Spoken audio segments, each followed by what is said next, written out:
Мини-рассказ «Странный стук». В моей квартире раньше были такие звуки, словно кто-то стучал в стены. И стук доносился из тех мест, где за стеной никого не было. Моя супруга и дети мне не верили, но однажды мы с сыном были дома лишь вдвоем.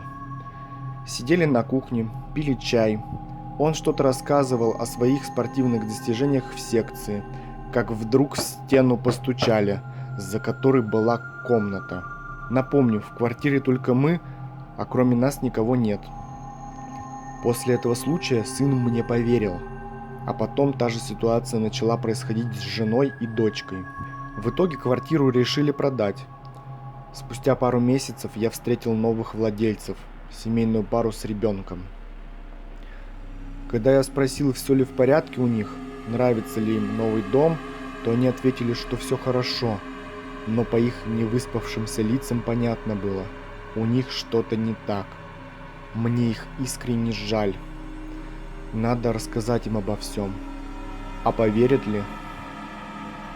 Если понравилась история, подписывайтесь на канал, ставьте лайки и оставляйте свое мнение в комментариях.